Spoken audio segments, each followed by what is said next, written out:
ಮಹಾಶಿವರಾತ್ರಿಯ ವಿಶೇಷ ಕಥೆಗಳು. ಮಹಾಶಿವರಾತ್ರಿಯು ಶಿವನಿಗೆ ಅರ್ಪಿತವಾದ ಪ್ರಮುಖ ಹಬ್ಬವಾಗಿದೆ. ಈ ದಿನದಂದು ಭಕ್ತರು ಉಪವಾಸವಿದ್ದು ಶಿವನನ್ನು ಪೂಜಿಸುತ್ತಾರೆ. ಮಹಾಶಿವರಾತ್ರಿಯ ಕೆಲವು ವಿಶೇಷ ಕಥೆಗಳನ್ನು ನೋಡೋಣ. ಶಿವ ಪಾರ್ವತಿಯ ವಿವಾಹ. ಪುರಾಣಗಳ ಪ್ರಕಾರ ಮಹಾಶಿವರಾತ್ರಿಯು ಶಿವ ಮತ್ತು ಪಾರ್ವತಿಯ ವಿವಾಹವಾದ ದಿನ. ಈ ದಿನದಂದು ಶಿವನು ಪಾರ್ವತಿಯನ್ನು ವರಿಸಿದನು ಎಂದು ನಂಬಲಾಗಿದೆ.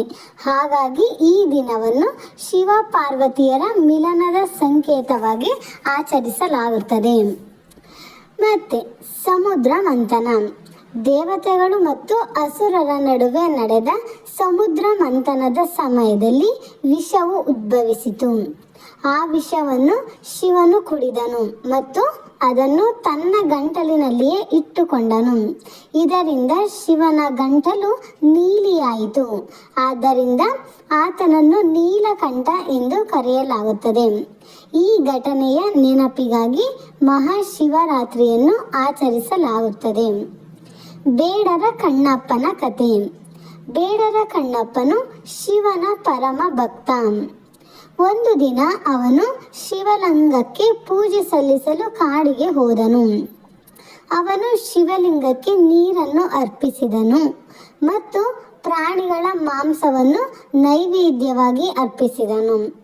ಅವನ ಭಕ್ತಿಯಿಂದ ಮೆಚ್ಚಿದ ಶಿವನು ಅವನಿಗೆ ದರ್ಶನ ನೀಡಿದನು. ಶಿವಲಿಂಗದ ಉದ್ಭವ. ಮಹಾಶಿವರಾತ್ರಿಯ ದಿನದಂದು ಶಿವನು ಲಿಂಗ ರೂಪದಲ್ಲಿ ಕಾಣಿಸಿಕೊಂಡನು ಎಂದು ನಂಬಲಾಗಿದೆ. ಬ್ರಹ್ಮ ಮತ್ತು ವಿಷ್ಣು ಇಬ್ಬರು ಶಿವಲಿಂಗದ ಆದಿ ಮತ್ತು ಅಂತ್ಯವನ್ನು ಕಂಡುಹಿಡಿಯಲು ಪ್ರಯತ್ನಿಸಿದರು, ಆದರೆ ವಿಫಲವಾದರು. ಈ ಘಟನೆಯ ನೆನಪಿಗಾಗಿ ಮಹಾಶಿವರಾತ್ರಿಯನ್ನು ಆಚರಿಸಲಾಗುತ್ತದೆ. ಭಕ್ತ ಮಾರ್ಕಂಡೇಯನ ಕಥೆ. ಮಾರ್ಕಂಡೇಯನು ಶಿವನ ಪರಮ ಭಕ್ತನಾಗಿದ್ದನು. ಅವನು 16 ವರ್ಷ ವಯಸ್ಸಿನಲ್ಲಿ ಸಾಯುವ ಶಾಪವನ್ನು ಪಡೆದಿದ್ದನು. ಯಮನು ಅವನನ್ನು ಕರೆದುಕೊಂಡು ಹೋಗಲು ಬಂದಾಗ ಮಾರ್ಕಂಡೇಯನು ಶಿವಲಿಂಗವನ್ನು ತಬ್ಬಿಕೊಂಡು ಶಿವನನ್ನು ಪ್ರಾರ್ಥಿಸಿದನು. ಶಿವನು ಯಮನನ್ನು ಸೋಲಿಸಿ ಮಾರ್ಕಂಡೇಯನನ್ನು ರಕ್ಷಿಸಿದನು. ಮಹಾಶಿವರಾತ್ರಿಯಂದು ಈ ಕಥೆಯನ್ನು ಪಠಿಸುವುದು ಮಂಗಳಕರವೆಂದು ನಂಬಲಾಗಿದೆ.